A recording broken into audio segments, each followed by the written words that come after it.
Everyone. കുടുംബശ്രീയും കുഞ്ഞാടും എന്ന സിനിമയിലെ 2 music ഡയറക്ടറാണ് നമ്മുടെ ഒപ്പം ഉള്ളത്, ശ്രീജു ശ്രീധറും Manikandan. Welcome to Mapstic media.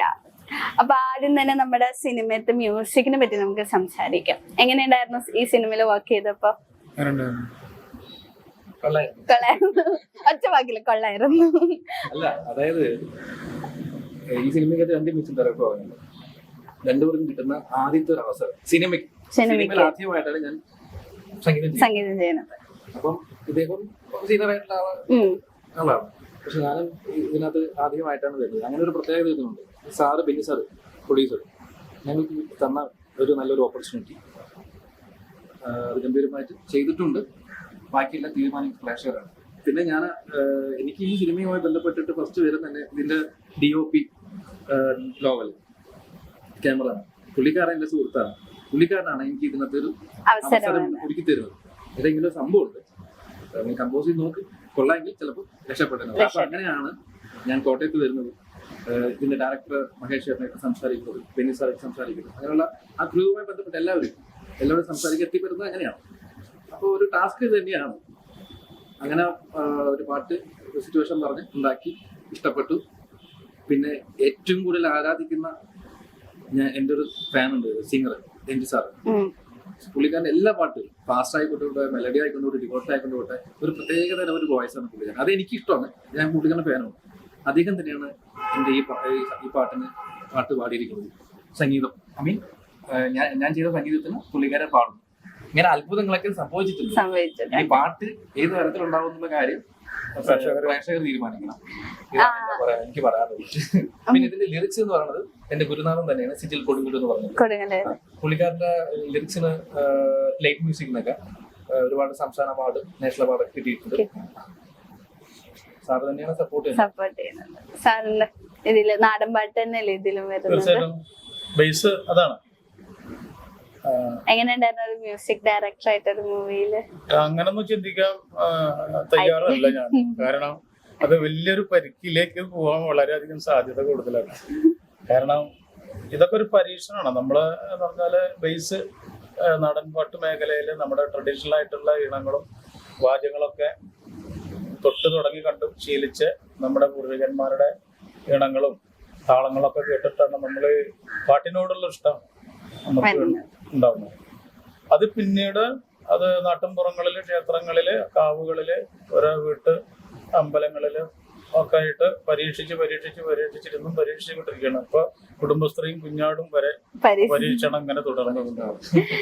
ഇപ്പൊ പൊതുവെ എത്ര കാലം കഴിഞ്ഞാലും ഇപ്പൊ ആൾക്കാർക്ക് ഓരോ മ്യൂസിക്കിനോടുള്ള ഇഷ്ടങ്ങൾ മാറിക്കൊണ്ടിരിക്കണം. എന്നാലും ഇപ്പോഴും ആൾക്കാർക്ക് ഇഷ്ടപ്പെടുന്നതാണ്, എപ്പോഴും ഇഷ്ടപ്പെടുന്ന ഒരു സാധനം നാടൻ പാട്ട് എന്നുള്ളത്. അതിന്റെ മെയിൻ റീസൺ എന്തായിരിക്കും? ഒരു നാടൻ പാട്ട് എഴുതുന്ന ഒരാളെ നാടൻ പാട്ട് ഇഷ്ടപ്പെടുന്ന അത് തന്നെയല്ല സംഗീതമായിട്ട്, അതും സംഗീതമാണല്ലോ. വളരെ നാടനായി ചിന്തിക്കുന്നതുകൊണ്ട് വളരെയധികം ഒരു ഗ്രാമത്തിലുള്ള ഒരു ആൾക്കാർക്ക് ഒരു പക്ഷേ, ഗ്രാമങ്ങളിലുള്ള ആളുകൾക്കൊക്കെ ഒരു പക്ഷേ നാടൻ പാട്ടായിരിക്കും. എന്നാൽ അതിൽ നല്ല മ്യൂസിക്കിനെ കുറിച്ചിട്ട് ആധികാരികമായിട്ട് പഠിക്കുകയും അറിയുകയും പറഞ്ഞു കൊടുക്കാൻ കഴിവുള്ള ഒരുപാട് സംഗീത അധ്യാപകരുണ്ട്. അതൊക്കെ ഈ ഗ്രാമങ്ങളിലും ഒക്കെ നമ്മൾ കണ്ടുവരുന്നത്. എൻ്റെ നാട്ടിലൊക്കെ ഉണ്ട് ഒരുപാട്. ഞാൻ പഠിച്ച സ്കൂളിൽ രഘുമാഷ് നല്ല സംഗീത അധ്യാപകരാണ്. നമുക്ക് പഠിക്കണം എന്നുള്ള ആഗ്രഹം ഉണ്ടായിരുന്നു. പക്ഷെ എന്തോ ഒരു ആ കാലത്തെ ഒരു സാഹചര്യം കൊണ്ട് നമുക്കതിങ്ങനെ സാധിക്കാതെ പോയി. അത് ഒരു കോംപ്ലക്സ് ആയിട്ട് പറയല്ല. കാരണം നമുക്ക് ഒരുപാട് എനിക്ക് കുറെ ഇൻസ്ട്രുമെന്റ് പഠിക്കണമെന്നുണ്ടായിരുന്നു. അപ്പൊ ഓരോ കുട്ടികളൊക്കെ പിന്നെ ഒരുപാട് കുട്ടികളൊക്കെ വാദ്യ ഉപകരണങ്ങൾ കൈകാര്യം ചെയ്യുന്നത് കാണുമ്പോൾ നമുക്ക് വളരെയധികം കാരണം നമ്മള് ഇപ്പൊ ഈ അടുത്ത് ഒരു ചെറിയൊരു കുട്ടി, ഒരു പെൺകുട്ടി ഈ വയലിൻ എടുത്തിട്ട് അതിന് വയലിൻ ഒരു വിലയില്ല. ആ പാട്ട് ഞാൻ മറന്നു, സത്യം പറഞ്ഞാല് ഒരു രക്ഷയില്ല. കാരണം അവരൊക്കെ ലെജൻഡ് എന്ന് പറഞ്ഞാൽ ഇനിയിപ്പോ അത് ആ കുട്ടിയെന്ന് ഒന്നും കൂടെ ഒന്ന് വളർന്ന് അദ്ദേഹത്തിന്റെ ശരിക്കുള്ളൊരു പക്വതയിലേക്ക് എത്തുമ്പോഴേക്കും അദ്ദേഹത്തിന് സാധിക്കാത്തത്, എത്തിപ്പിടിക്കാത്തത് അതിലൊന്നും ഉണ്ടാവില്ല. അപ്പൊ നമ്മളൊക്കെ 50, 51, 52, 60 വയസ്സ് വരെ ജീവിച്ചിരിക്കുന്നുള്ളത് വെറുതെ ഒരു കാര്യമുണ്ട്. ഞാനിങ്ങനെ ആലോചിക്കും 2 ദിവസം മുമ്പായി, എന്തിനായിരിക്കും ദൈവം ഞാൻ ഈ 10-60 വയസ്സ് വരെ ജീവിച്ചിരുന്നിട്ട് എന്തുണ്ടായി? നേരം വിളിക്കണ വൈകുന്നേരമാണ്. പക്ഷെ അതിലൊക്കെ ഒരു പരീക്ഷണങ്ങളിലൂടെയാണ് നമ്മളൊക്കെ കടന്നു പോയിട്ടുള്ളത്. ഇപ്പോൾ നമ്മൾ ചെയ്യുന്ന ഒരു പാട്ടാണെങ്കിലും സാറിന്റെ പാട്ടുകളാണെങ്കിലും നമ്മൾ ഇഷ്ടപ്പെടുന്ന നമ്മളെ പാട്ടുകളല്ല, നമ്മൾക്ക് സമ്മാനിച്ചിട്ട് ഒരുപാട് ആളുകൾ നമ്മൾ ഈ മണ്ണിൽ ഇട്ടുപോയ ഒരുപാട് ഗണങ്ങളുണ്ട്. പഴയ പഴയ നാടക ഗാനങ്ങൾ ഇത് തന്നെയാണെങ്കിലും ഇപ്പോഴത്തെ ഒരു ട്രെൻഡ് മാറിപ്പോയി. അതായത് ഞാൻ മറ്റേ മഞ്ചനോട് പറഞ്ഞ പോലെ ശ്രീരാഗമോ കേൾക്കാൻ ഇപ്പോഴും റീൽസ് ചെയ്യുന്നുണ്ട് അല്ലെ സാറിന്. എത്ര തന്നെ പുതിയ പാട്ടുകൾ പറഞ്ഞു, ഒരു കോമ്പറ്റീഷൻ പോകുന്ന സമയത്ത് നമ്മള് അവിടെ നാക്കുമൊക്കെ പാട്ടിൽ കോമ്പറ്റീഷൻ ചെയ്യും അല്ലെ. അവിടെ ഈ പ്രമദവനം പാടണം, ശ്രീരാഗം പാടണം, ചിത്ര ഞാറ്റുവേലി കളി പാടണം. ഇത്തരം പാട്ടുകൾ പാടി പെർഫോം ചെയ്ത് തരണം. അപ്പൊ അതിനകത്ത് ബ്യൂട്ടി ഉണ്ട് ഇപ്പോഴും.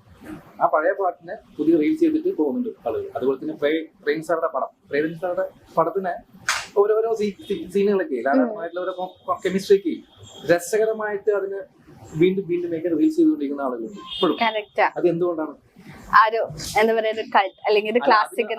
ആത്മാർത്ഥമായിട്ട് സംഗീതമാണ്, അതിനകത്തൊരു ആത്മാവുണ്ട്. ഇപ്പൊ അതല്ല, ഇപ്പൊ ട്രെൻഡിയാണ്. കഴിഞ്ഞു എന്റെ പരിപാടി. ഫസ്റ്റ് ബോംബ് പോലെ നമുക്ക് വരും, പിന്നെ അത് നമുക്ക് ബോംബ് തോന്നില്ല. ഇതൊരു എവർഗ്രീൻ സോങ്സ് എന്ന് പറയുന്ന കുറവായിട്ട് അതിനുള്ള കഥയും കഥാപാത്രങ്ങളും ഉണ്ടാവുന്നില്ല. ഇപ്പൊ ഒരു കഥ പറയാൻ വേണ്ടി പോയി കഴിഞ്ഞാൽ നടന് ഭാര്യ വേണ്ട, കുട്ടി വേണ്ട, അമ്മ വേണ്ട, അച്ഛൻ വേണ്ട, അവൻ സിംഗിളായിട്ട് അടിക്കുക, മറ്റേ അങ്ങനെ പോകുന്ന ഒരു ക്യാരക്ടറിൽ എങ്ങനെ ലിറിക്സിന് ഇമ്പോർട്ടന്റ് കൊടുക്കാൻ പറ്റും? അങ്ങനെ ലിറിക്സ് ശരിയാണ്. ലിറിക്സ് വരികളും സിറ്റുവേഷനും തമ്മിൽ ഒരു ബന്ധമുണ്ടാവില്ല. ഇപ്പൊ ഒരു ചിത്രചിത്ര ഞാറ്റുവേലി കളിയുടെ പാട്ടില് കേട്ടോ, ആ ഒരു പാട്ട് ഉണ്ടാക്കണമെങ്കിൽ നല്ല കഥാപാത്രങ്ങള് നല്ല കഥകളും വരുമ്പോഴാണ് നല്ല വരികളും ഉണ്ടാവുക. അപ്പൊ നല്ല പാട്ട് ഉണ്ടാക്കാൻ പറ്റും അല്ലേ? ഇപ്പം എന്താ പറയാ, മറന്നു മകളെ പാട്ട് ഇപ്പോഴും പാടിക്കൊണ്ടിരിക്കുന്നത് അല്ലേ? അതുപോലത്തെ ഒരു പാട്ടുകൾക്കുള്ള കഥയുണ്ട്. അപ്പൊ ആർക്കും മറക്കാനൊന്നും വയ്യ. അതും ആ സാധനം വിട്ടിട്ട് അത് ശീല കേസ്, അത് ട്രെൻഡ് മാറിക്കൊണ്ടിരിക്കും. പക്ഷെ എന്നാലും റീൽസ് ചെയ്യുന്ന സമയത്ത് പിള്ളേർ ഇങ്ങനെ സാധനങ്ങൾ കൊണ്ടുവരും. എന്തുകൊണ്ടാണ്? തിയേറ്ററിൽ ഒരു ബോംബ് സ്ഫോടനം കേൾക്കണം, തിയേറ്ററിൽ വരുമ്പോൾ ഭയങ്കര ഹരം ഉണ്ടാവണം. ബാക്കി അത് കഴിഞ്ഞ് കഴിഞ്ഞ് പിന്നെ റീൽസിനൊക്കെ ഇതാണ് ഉപയോഗിക്കുന്നത്. പിന്നെ അതിന് BGMല് ഓരോരുത്തർ ഷോ കാണിക്കാറുണ്ട്. എങ്ങോട്ടാ പോകണമെന്നുള്ളൊരു പിടുത്തമില്ല.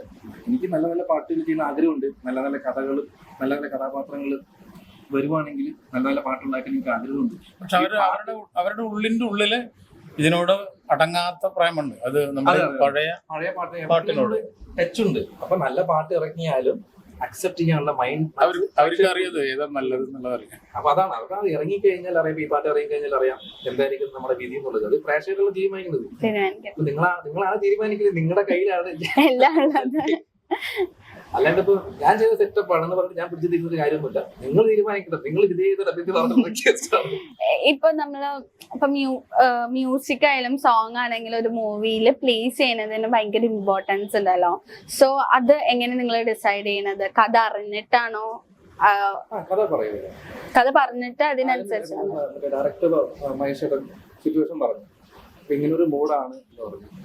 അപ്പം ധ്യാനിന്റെ ഒരു ഇൻട്രൊഡക്ഷൻ തന്നെ ഈ പാട്ടിലാണ്. ഞാൻ ആ ഒരു സാധനം ചെയ്തിട്ടുണ്ട്. അത് പ്രൊഡ്യൂസറും എല്ലാവരും ജഡ്ജ്മെന്റ് ചെയ്യുന്നുണ്ട്. അവരെല്ലാവരും ജഡ്ജ്മെന്റ് പുറത്താണ് ഔട്ട് ഇറങ്ങുന്നത്. അവർക്ക് എല്ലാം ഇഷ്ടപ്പെട്ടിട്ട് തന്നെയാണ് അത് ഫൈനലൈസ് ചെയ്യുന്നത്. അങ്ങനെയാണ് സാറ് വന്ന് പാടിയത്. MG സാർ വന്ന് പാടി, സന്തോഷം. വലിയൊരു ഇതൊരു ഭാഗ്യം. MG സാറിന്റെ ഫാനായിട്ടുള്ള ഞാൻ. സാറ് തന്നെയാണ് എന്റെ ആദ്യത്തെ പാട്ട് ആദ്യമായി ഫിലിമിൽ സംഗീതം ചെയ്യുന്നു. അത് പാടുന്നത് തന്നെ ഇഷ്ടമുള്ള ഒരു ഗായകനാണ്. അതാണ് എന്റെ വലിയൊരു ഭാഗ്യം. അതിന് അവസരം ഒരുക്കിയ ഈ കുടുംബശ്രീ കുഞ്ഞാറിന്റെ എല്ലാ ടീമുകൾക്കും ഒരുപാട് നന്ദിയുണ്ട്. പ്രത്യേകിച്ച് എസ്പെഷ്യലി ഇതിന്റെ ക്യാമറാമാൻ, എന്റെ സുഹൃത്ത്, എന്റെ ജ്യേഷ്ഠ ലോവലി, ബാക്കി എല്ലാവരും വലിയ സപ്പോർട്ടായിരുന്നു. മഹേഷേട്ടൻ തന്നെ അസാധ്യമായിട്ടുള്ള സംവിധായകൻ തന്നെയാണ്. സംവിധായകനല്ല, ഒരു പാവ സംവിധായകനാണ്. സത്യമായിട്ടും നല്ല സപ്പോർട്ടാണ്. ഫസ്റ്റ് ടൈം ആണ് നിങ്ങൾ മ്യൂസിക് ഡയറക്ടർ ആയിട്ട് വരുന്നത്. അപ്പൊ അതിന്റെ ഒരു ടെൻഷൻ ഒക്കെ ഉണ്ടായിരുന്നോ? ടെൻഷൻ തീർച്ചയായിട്ടും ഉണ്ടല്ലോ. കാരണം നമ്മളൊരു സാധനം ചെയ്തിട്ട്, കാരണം മഹേഷ് സാർ എന്ന് പറഞ്ഞു കഴിഞ്ഞാല് അദ്ദേഹത്തിന്റെ 4-5ാമത്തെ ആയതുകൊണ്ട് സിനിമ, നാലാമത്തെ സിനിമ. അപ്പൊ അത്രയും സീനിയർ ആയിട്ടുള്ള ഒരാളാണ്. അപ്പൊ എല്ലാ മേഖലയും അദ്ദേഹത്തിന് അറിയാം. ഒരു സിനിമയുടെ A to Z വരെ അണിയറയിലും അരങ്ങത്തും എന്തൊക്കെ നടക്കണം, സോങ് എവിടെ വേണം, ഈ സോങ്ങിന്റെ ആ സോങ് ഏത് തരത്തിലായിരിക്കണം. അതിന്റെ എനിക്കുള്ള പേടിന്ന് വെച്ചാല് ഒരുപാട് തെറിച്ചു നിൽക്കുന്ന ഒരു കാലഘട്ടമാണ്. കോമ്പറ്റീഷന്റെ അങ്ങേറ്റമാണ്. പുതിയൊരാൾക്ക് ചാൻസ് കൊടുക്കാൻ കാട്ടി അവരുടെ മനസ്സ് എന്റെ ദൈവമൊക്കെ അറിയാം എങ്ങനെ ഞാൻ നന്ദി പറഞ്ഞ് തീർക്കും അറിയില്ല. പക്ഷെ ആ ഒരു ടെൻഷൻ എനിക്കുണ്ടാകും. അതും ഡൂ ഇറ്റ് ആണ്, ധ്യാനിന്റെ ഇൻട്രൊഡക്ഷൻ ആണ്. ഇത് എങ്ങനെ ചെയ്യും, ഒരു കൺഫ്യൂഷൻ അല്ല, എങ്ങനെ ചെയ്താൽ ബെറ്റർ ആവും, ഒരു ആശയക്കുഴപ്പമുണ്ടായിരുന്നു എനിക്ക്. നമ്മൾ അത്ര വലിയ ലെജൻഡ് ഒന്നും ഇല്ലല്ലോ, ആദ്യമായിട്ട് ചെയ്യാൻ നിൽക്കില്ല. ശരിയാ, അത് വളരെ നല്ല രീതിക്ക് വന്നിട്ടുണ്ട്. അത് ഭഗവാൻ തന്നിട്ട് തന്നെ ഉള്ളവർക്ക് അനുഭവമായിരിക്കണം ആ ഒരു ടൂണ് വരാൻ തന്നെ കാരണം. പക്ഷെ ടെൻഷൻ എന്തിനും ഒരു ഉള്ളിലൊരു പേടി എപ്പോഴും ഉണ്ടാവണം. ഒരു ഓവർ കോൺഫിഡന്റ് വലിയൊരു അബദ്ധത്തിലേക്ക് ഒരു പേടി ഉണ്ടെങ്കിൽ നമ്മൾ ചിട്ടി ഉണ്ടാവും. അതെ, ഇങ്ങനെ ആയിരിക്കണം, പെർഫെക്റ്റ് ആയിരിക്കണം എന്നൊരു ഇതില്ലേ. അത് കുടുംബസ്ത്രീ ആണെങ്കിലും കുടുംബത്താണെങ്കിലും നാട്ടിലാണെങ്കിലും എവിടെയാണെങ്കിലും അതായിരിക്കണം. അത്യാവശ്യം ഒരു കുറച്ച് പേടി നമുക്കുള്ളത് നമ്മുടെ പാസ്റ്റ് ഒരു ചിട്ടയ്ക്ക് അത് അത്യാവശ്യമാണ്. അല്ല, കുറച്ച് പേടി ഉണ്ടാവും. പാസ്റ്റ് എന്ന് പറഞ്ഞാൽ ഭയങ്കര ഫോർവേഡാണ് സംസാരിക്കുന്നത്. പക്ഷെ ഞാനത് പഠിച്ചുകൊണ്ടിരിക്കുന്ന വെച്ചാല് നമ്മൾ ചിട്ടയായിട്ട് പോയി കഴിഞ്ഞാൽ, അതായത് നമ്മൾ ഒതുക്കത്തോട് പോയി കഴിഞ്ഞാൽ താഴ്ന്നു കൊണ്ട് വല്ല പ്രശ്നമുണ്ടോ? ഒരു പ്രശ്നമില്ല. എളിമയാണ് വിജയം എന്ന് പറയുന്നത്. അത് തന്നെയാണ് എനിക്ക് കിട്ടിയിരിക്കുന്നത്. പക്ഷെ ഈ കുടുംബശ്രീ കുഞ്ഞാട്ടിലും ഒരുപാട് നമ്മൾ സ്ട്രഗിൾ ചെയ്തിട്ടുണ്ട്. ഇപ്പോ ഈ സിനിമയിലാണെങ്കിലും ലിറിസിസ്റ്റ് എന്ന് പറയുന്ന ഒരാൾക്ക് ലൈക്ക് ആ ലൈൻസ് തന്ന ശേഷമാണോ നിങ്ങൾ കമ്പോസ് ചെയ്യാറ്? ഏത് കൂടുതൽ നിങ്ങൾക്ക് എളുപ്പമായിട്ട് തോന്നിയിരിക്കുന്നത്, കമ്പോസ് ചെയ്തിട്ടാണോ ബാക്കി? ലിറിക്സ് കിട്ടിയാൽ ഒരു മീറ്റർ ഉണ്ടല്ലോ, നമ്മൾ ലിറിക്സ് കിട്ടിയാൽ അതിനെ ട്യൂൺ ട്യൂൺ ചെയ്തിട്ട് എങ്ങനെ വേണമെങ്കിൽ ചെയ്യാൻ പറ്റും. ബെറ്റർ നമ്മളൊരു ട്യൂൺ ഉണ്ടാക്കിയിട്ട് അതിന് ലിറിക്സ് കൊണ്ടുവരുന്ന പക്ഷെ കൂടി ബെറ്റർ ആയിരിക്കും എന്റെ ഒരു കാഴ്ചപ്പാട്. ഓരോരുത്തർ കുറെ ടെൻസ്. ഇപ്പൊ ഇതിനകത്ത് സിജിൽ കൊടുക്കുമ്പോൾ ഞാൻ പറഞ്ഞത് പുള്ളിക്കാരൻ ഒരുപാട് ലളിത ഗാനങ്ങൾക്ക് ലിറിക്സ് ചെയ്തിട്ടുണ്ട്. നാഷണൽ അവാർഡ് കിട്ടിയിട്ടുണ്ടോ? ഇപ്പോഴും മെയിൻ സോൺ A1 പ്രോഗ്രാംസിലെല്ലാം മൂപ്പര പാട്ട് പാടാറുണ്ട്. അപ്പൊ സാറ് എന്റെ ഞാൻ മുമ്പ് ചെയ്തിട്ടുള്ള ആൽബംസ് അതുപോലെ തന്നെ ആഡിൽ ജിംഗിൾ മോഡൽ എന്നൊക്കെ പറയും. അപ്പൊ അതിനെല്ലാം ലിറിക്സ് എന്റെ സാറ് തന്നെയാണ് ചെയ്തത്, സിജിൽ കൊടുക്കുന്ന തന്നെ ചെയ്തത്. അപ്പൊ ഞാൻ സാറേ സാറേ ഇങ്ങനെ സംഭവം കിട്ടിയിട്ട് പൊളിച്ചു, നമുക്ക് പൊളിക്കണം എന്നൊക്കെ പറയും. അപ്പൊ വരികൾ തരുമോ, അത് ഞാൻ ട്യൂൺ ചെയ്യുന്നു. ആദ്യം ശ്രീ ട്യൂൺ ചെയ്യുന്ന പറഞ്ഞു. ഈ ടൂൺ ഏത് ട്യൂൺ ഉണ്ടാക്കുന്ന ഒരു സംഭവം ഉണ്ടല്ലോ. ഞാൻ ഫോട്ടോ വെച്ചിലാണ് താമസിച്ചായിരുന്നു. അപ്പൊ അവിടെ കടലിൽ മറ്റുള്ള പശ്ചാത്തലം കയറും. അപ്പൊ ദിവസം വൈകുന്നേരം ഞങ്ങൾ അങ്ങോട്ട് പോകും ട്യൂണ് കിട്ടാൻ വേണ്ടിട്ട്. സാർക്ക് ലിറിക്സും കിട്ടുള്ളൂ. അപ്പം ഞാനങ്ങനെ പോയപ്പോ സമയത്ത് സാർ എന്തെങ്കിലും സാധനം കിട്ടുന്നത്, അപ്പൊ നമുക്ക് നാളെ തന്നെ കൊടുക്കണം, ശ്രീക്ക് എന്തെങ്കിലും സാധനം കിട്ടുന്നു പറഞ്ഞു. അപ്പൊ അവിടെ ഒരു കവല പോലെ എനിക്ക് ഫീൽ ചെയ്തു, ആ ഒരു ജംഗ്ഷൻ കവല പോലെ എനിക്ക് ഫീൽ ചെയ്തു.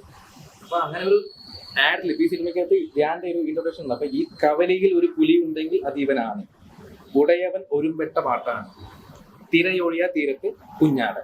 ഇതാണ് ലിറിക്സ്. അത് ഞാൻ തന്നെയാണ് എഴുതിയത്. അതിനുശേഷം പിന്നെ സാർ അവിടെ തുടങ്ങി ചെമ്പരന്തേ ചെമ്പരന്തേ എന്ന് പറഞ്ഞ് തുടങ്ങി. പിന്നെ മുഖത്തിലെ കാവൽ അല്ല പല്ലവിലൂടെ പാട്ട് പോകും.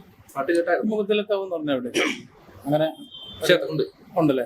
മുഖത്തിലെ കാവ് മറ്റേ കൊല്ലത്തിൽ ഉണ്ടല്ലേ? ചെമ്പരുന്തേ ചെമ്പരുന്തേ നേരം പോയി നീ അറിഞ്ഞോ, കാവിലെന്ന് പാട്ടും പൂരം തകതി വിതൈ ഇങ്ങനെ പോകുന്ന സാധനം. മുഖത്തല കാവിൽ പൂരം വരവുണ്ടേ. ഈ ലിറിക്സ് ശരിക്കും ശ്രീകുമാർ സാറിന്റെ സൗണ്ട് കൂടെ ആവുമ്പോ അടിപൊളിയായിരിക്കും. അത് കേൾക്കുമ്പോൾ തന്നെ മനസ്സിലാവും, നമുക്ക് ആലോചിക്കാൻ പറ്റും ഒരു മെലഡിയുടെ ഒരു ഉസ്താദാണ്. അത് ഏത് പാട്ട് എടുത്ത് നോക്കിട്ടോ. ഇപ്പം സാറിന് ഒരു ഫാസ്റ്റ് നമ്പർ ആണെങ്കിലും എല്ലാത്തിനും ഒരു മെലഡി ഫീൽ ചെയ്യും. അപ്പൊ സാർ അതുപോലെ ഇട്ട് തന്നിട്ട് എനിക്ക് എങ്ങനെയുണ്ടായിരുന്നു റിമി ടോമി ആ ഒരു മ്യൂസിക് പാടിയ സമയത്ത് ആളുടെ ഒപ്പം വർക്ക് ചെയ്യാന്? റിമി അസാധ്യമായിട്ടുള്ള സിംഗറാണ്.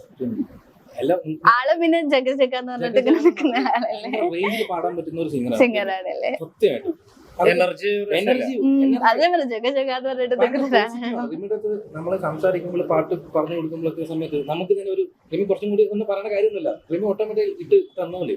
അത്രയും റേഞ്ചിൽ പാടാൻ നമ്മൾ കുറച്ച് ബ്രേക്ക് ചെയ്തോട്ടെ അങ്ങനെയൊക്കെ പറയാം. അങ്ങനെ ഒന്നുമില്ല, വച്ചാലേക്ക് പറയാം ഇനി അപ്പുറത്ത് കയറണം അങ്ങനെയൊക്കെ പറയുന്ന ഒരു ഫ്ലെക്സിബിൾ ആണ്, ഭയങ്കര ഫ്ലെക്സിബിൾ. എല്ലാവർക്കും അറിയാവുന്നുണ്ട്.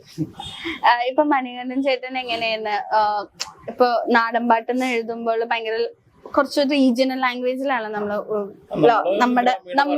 ഗ്രാമീണ ഭാഷയിലാണ് എഴുതാറ്. അപ്പൊ അതെങ്ങനെ എഴുതിയിട്ടാണോ ടൂൺ ചെയ്യാറ്, അതോ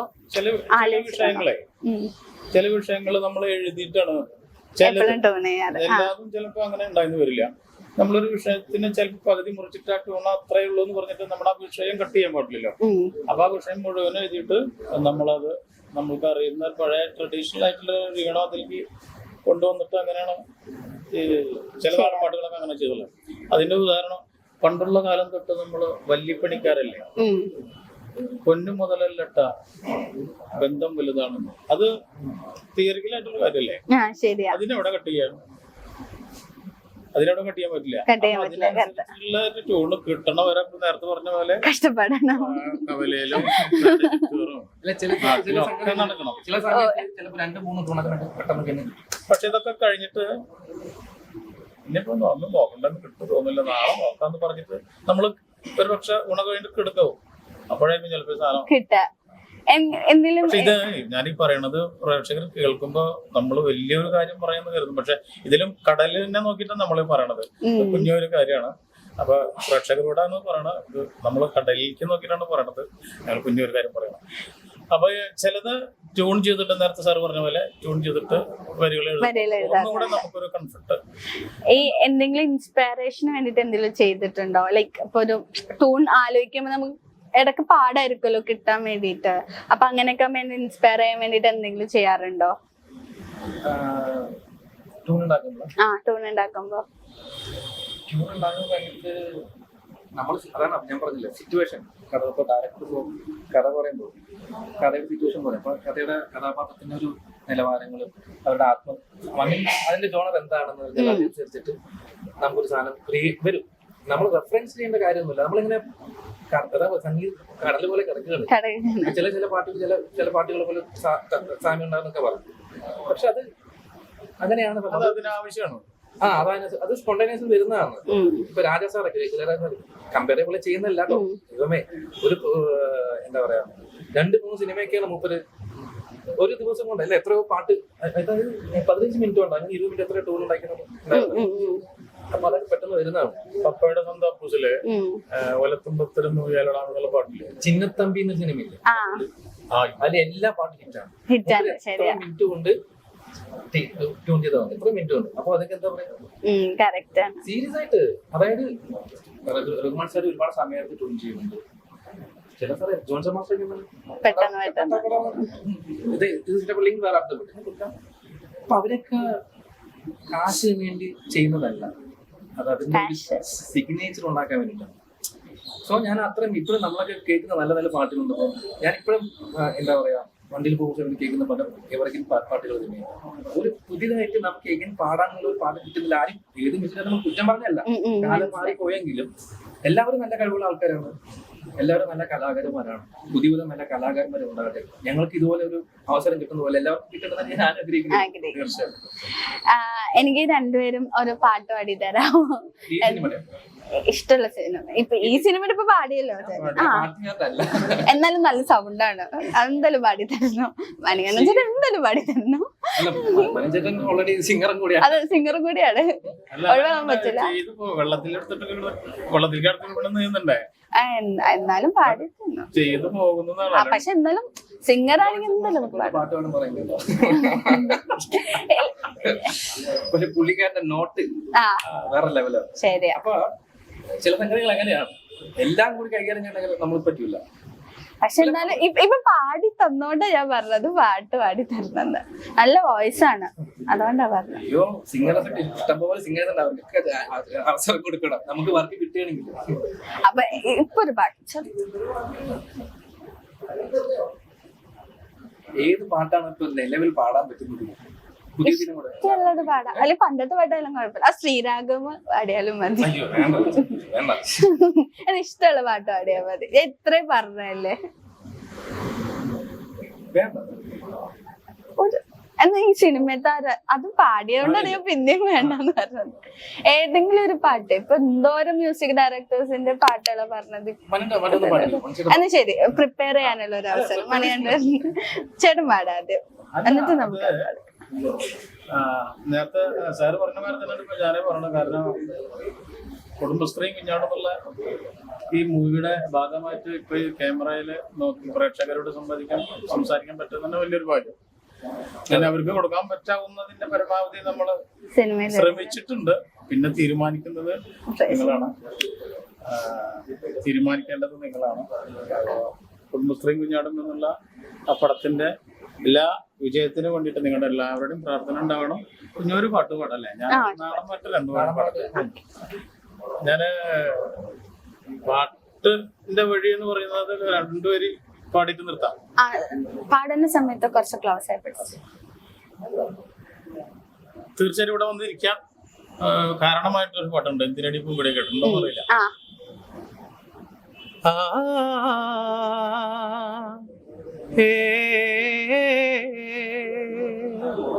എന്തിനാടി പൂങ്കൊടിയേ കാറിനി കരയണത്, ഇപ്പൊ വരും പൊന്നും പൊടിയേ.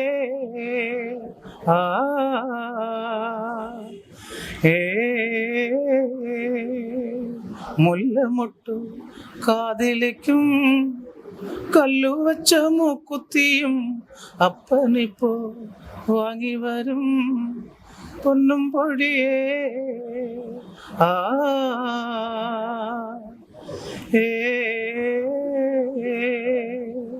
എന്തിനാടി പൂങ്കൊടിയേ.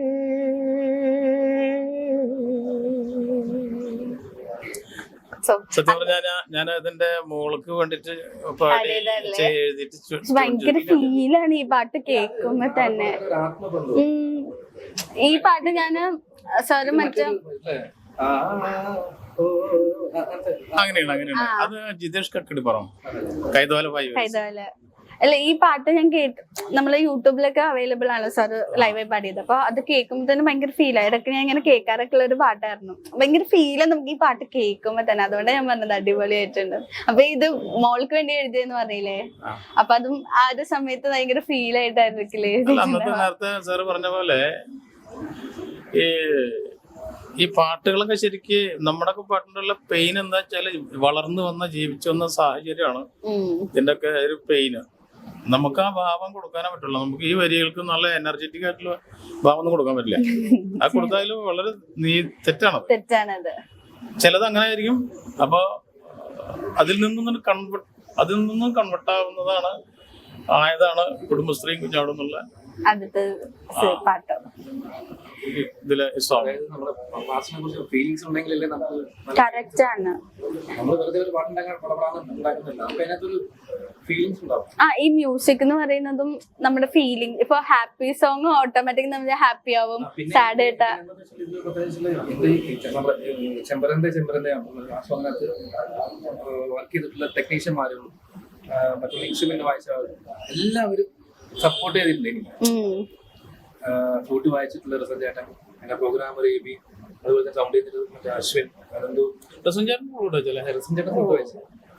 അതുപോലെ വലിയ വലിയ മികച്ച കലാകാരന്മാരാണ് ഇതിനകത്ത് വർക്ക് ചെയ്തേക്കുന്നത്. ശരി, ഇത് ഔട്ട് അല്ലാണ്ട് കേൾക്കുമ്പോ തന്നെ നല്ലൊരു ഫീല് തോന്നുന്നുണ്ട്. സാർ ഇപ്പൊ പാടിയപ്പോ തന്നെ നല്ല, അത് ഞാൻ എടുത്തു പറഞ്ഞത് ശ്രീകുമാർ സാറിന്റെ സൗണ്ടിന്റെ ആക്ടാണ് ആ സോങ് എന്നുള്ളത്.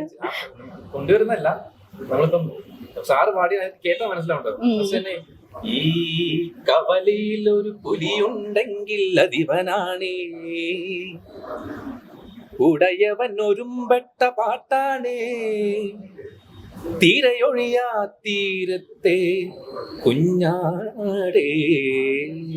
അങ്ങനെ തുടങ്ങുന്ന ഒരു ആരിലും ചെമ്പരുന്തേ അങ്ങനെ പോകുന്ന ഒരു സാധനം. അത് കേൾക്കുമ്പോ തന്നെ ഇറങ്ങി കഴിഞ്ഞു. അതാണ്.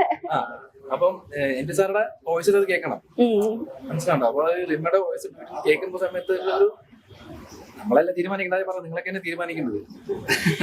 എനിക്കൊരു കാര്യം ചോദിക്കാനുണ്ട്. നമ്മളിപ്പോ പൊതുവെ ഇപ്പത്തെ മൂവീസ് എടുത്തു നോക്കിയാലും എല്ലാരും ആദ്യം എല്ലാവരും ഡിസ്കസ് ചെയ്യുമെങ്കിലും ഇപ്പൊ ഒരുപാട് പേര് എപ്പോഴും ഡിസ്കസ് ചെയ്യുന്ന ഒരു കാര്യം, ഇപ്പൊ റിവ്യൂസ് വരുമ്പോഴും ഇതിന്റെ BGM അല്ലെങ്കിൽ ഇതിന്റെ സോങ്സ് അടിപൊളിയാണ്, ഇതിന്റെ മ്യൂസിക് ഡയറക്ടേഴ്സിനെ പറ്റിയത്. അപ്പൊ ശരിക്കും ഒരു മൂവിയുടെ സോൾ എന്ന് പറയുന്നത് മ്യൂസിക് അല്ലെങ്കിൽ അതിന്റെ സോങ്സ് ആണെന്ന് തോന്നിയിട്ടുണ്ടോ? അങ്ങനെ തോന്നിയിട്ടുണ്ടോ? ഇതിന്റെ എല്ലാ സിനിമയ്ക്കകത്തും പാട്ടുകൾ ഹിറ്റാണ്. കാരണം അതിനകത്ത് ഇമ്പോർട്ടൻസ് കൊടുക്കണം. കാരണം ഇപ്പം ഫോർ എക്സാമ്പിൾ പുലിമുരുകൻ, ഇനി ലൂസിഫർ കുറ്റമെന്ന് പറഞ്ഞല്ല, ഇപ്പം ലൂസിഫറിൽ ലാലാട്ട സ്ലോ മോഷൻ ഒരു മ്യൂസിക്കും ഇല്ല, നോർമലായിട്ട് നിർമ്മിച്ചു. എങ്ങനെ ഉണ്ടാവും ചോദിച്ചാൽ ഇപ്പൊ ബാക്ക്ഗ്രൗണ്ട് സ്കോറിന് അതിന് പ്രാധാന്യമുണ്ട്. അപ്പൊ ആ ഒരു എഫക്ട് ഉണ്ടാകുമ്പോ എഫക്ട് തന്നെ. അപ്പൊ അത് അതിന്റെ ഡയറക്ടർക്ക് അറിയാം. അപ്പൊ അത് പൃഥ്വി സാറാണ്. സാറ് അത് എല്ലാ സെൻസും ഉണ്ടാവണം, എല്ലാത്തിനും നമുക്ക് ഒരു ഉണ്ടാവണം. ഒന്നാല് മ്യൂസിക് അവര് നോക്കിക്കോളും, മറ്റേ അവര് നോക്കിക്കോളും, നിങ്ങൾ നമ്മളെ നോക്കേണ്ട കാര്യമില്ല. എല്ലാത്തിലും ഒരു ഉത്തരവാദിത്വം എന്ന് പറയുന്ന സംവിധായകൻ തന്നെയാണ്, ഹീറോ സംവിധായകൻ തന്നെയാണ് ഒരു സിനിമയുടെ. അദ്ദേഹമാണ് ആദ്യം കാണുന്ന സിനിമ, അദ്ദേഹമാണ് ആദ്യം കാണുന്നത്. സിനിമ ആദ്യം കാണുന്ന ആളാണ്.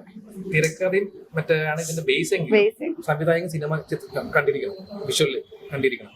ഇങ്ങനെയുള്ള ഈ മൂമെന്റിൽ നമുക്ക് ഈ ഒരു മൂഡ് പാട്ട് കൊടുക്കാം. അതാണ് വിനീത് ശ്രീനിവാസന്റെ ടെക്നിക്ക് അല്ലാതെ പുള്ളിക്കാരൻ സിംഗറും കൂടിയാണല്ലോ കല. അതുകൊണ്ട് ആളുടെ മൂവി തന്നെ ഒരു മ്യൂസിക്കൽ മൂവിയാണല്ലോ. അതെ അതെ. ഇപ്പൊ എനിക്ക് എന്താ വെച്ചാൽ ഇപ്പൊ ശരസാട്ട് സിനിമ പാട്ടുകൾ എടുത്താലോ ഇപ്പോഴും നമ്മൾ കേട്ടുകൊണ്ടിരിക്കില്ല, അത്ര പാട്ടുകളൊന്നും വരുന്നില്ല. നമ്മൾ അതാണ് മായാമഞ്ചിലൊക്കെ കേട്ടാൽ ഇപ്പോഴും കേട്ടില്ല, അറിയില്ലേ? ഒന്ന് പാടും. ഞാൻ പാടാറില്ല, സോറി. എന്റെ സൗണ്ട് വെച്ചിട്ട് പാടിക്കേടെ ആൾക്കാർ ഓടിക്കും. പാടാൻ മാത്രം ഞാൻ പാട്ട് കേട്ടിട്ടുണ്ട്, പക്ഷെ പാടാൻ അറിയില്ല. എനിക്ക് സത്യമായിട്ട് പാടാൻ അറിയില്ല. അതുകൊണ്ട് അത് നിങ്ങളുടെ മുന്നിൽ വെച്ച് പാടാതൊക്കെ അറിയാം. പിന്നല്ലാണ്ട് അത് ഞാൻ പറഞ്ഞത് ഇപ്പത്തെ ഇപ്പൊ സാറ് നേരത്തെ പറഞ്ഞ കറക്റ്റാ. ആ ഒരു മൂവി തിയേറ്ററിലോളം കൊള്ളിക്കാൻ വേണ്ടിട്ട് നമ്മൾ കേൾക്കുമെങ്കിലും ഇപ്പോഴും എവർഗ്രീൻ ആയിട്ടുള്ള ആ എന്തോരം റീൽസ് ആണ് ശ്രീരാഗമ വെച്ചിട്ടൊക്കെ ചെയ്ത് വെക്കണേ.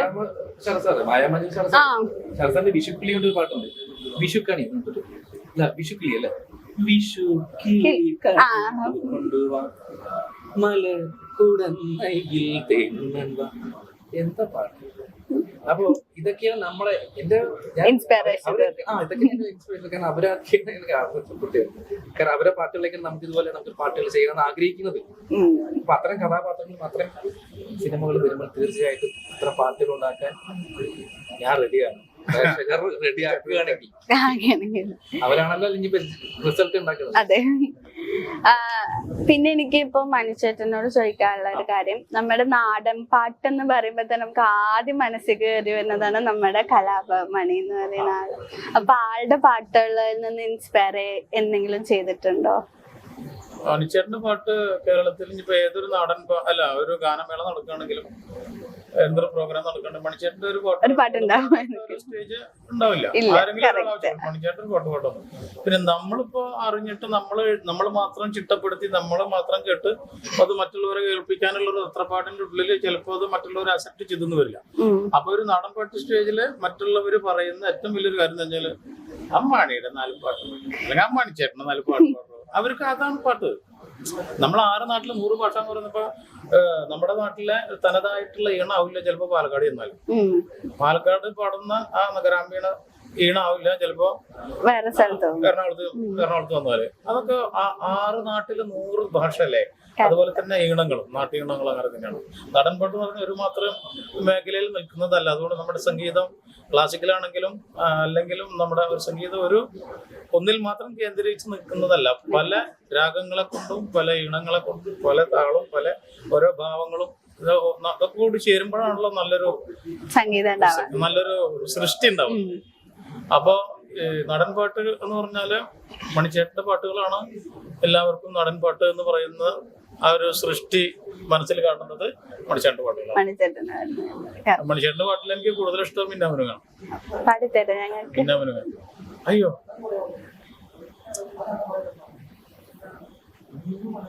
പൊന്നു വിളയുന്ന പാടത്തും നാട്ടിലും നാനായിടത്തും നീ പാറിയില്ലേ, പള്ളിക്കൂടത്തിൻ അകമ്പടിയില്ലാതെ പുന്നാരപ്പാട്ടു നീ പാടിയില്ലേ, മിന്നാമിനുങ്ങേ. അപ്പൊ നമ്മുടെ സിനിമ ഇങ്ങനെ റിലീസിന് ഒരുങ്ങുകയാണ് മെയ് 31 എന്താ നമ്മുടെ പ്രേക്ഷകരോട് പ്രത്യേകിച്ച് എന്തെങ്കിലും എടുത്ത് പറയാനുണ്ടോ?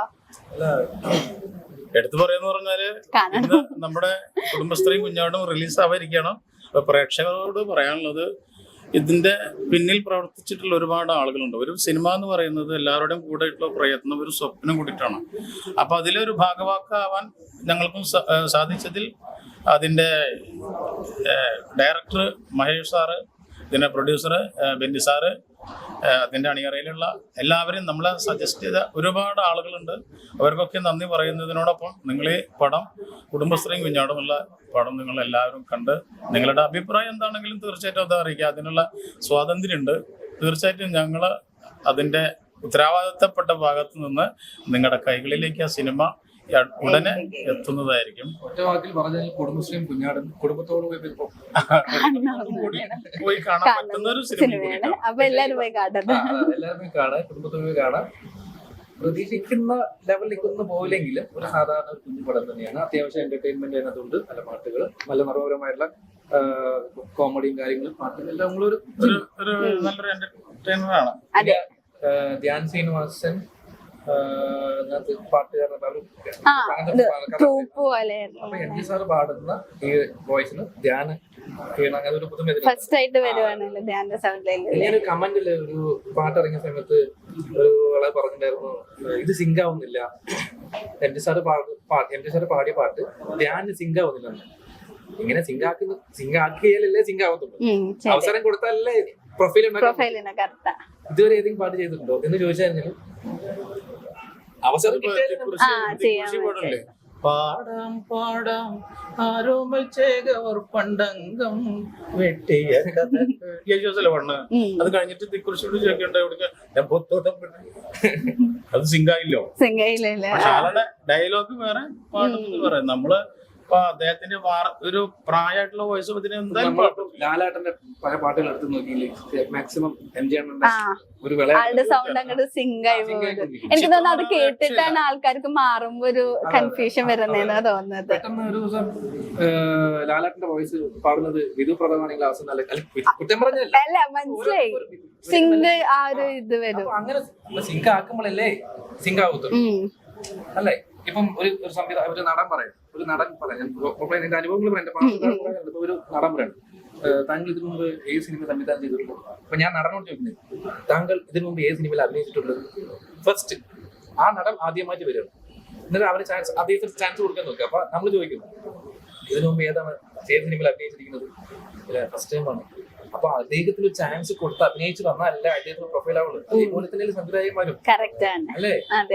അല്ലാണ്ട് ഇപ്പൊ ജെയിംസ് കാമറോൺ അസോസിയേറ്റ് നിന്നിട്ട് ഇവിടെ സിനിമ ചെയ്യേണ്ട വല്ല കാര്യമുണ്ടോ? അല്ല, അങ്ങനെയുണ്ട്. ഇപ്പൊ അങ്ങനെ ഒരു ഞാൻ കഷ്ടപ്പാട് പറയുന്നത്, ഞാൻ ഒരു നടനെ കഥ പറയാനായിട്ട് 4 വർഷം പുറകെ നടന്നു. സീരിയസ് ആയിട്ട് ഞാൻ പറയുന്നത്, കഷ്ടപ്പാടാണ്, ദുരിതമാണ്. എല്ലാവർക്കും ചാൻസ് കൊടുക്കും.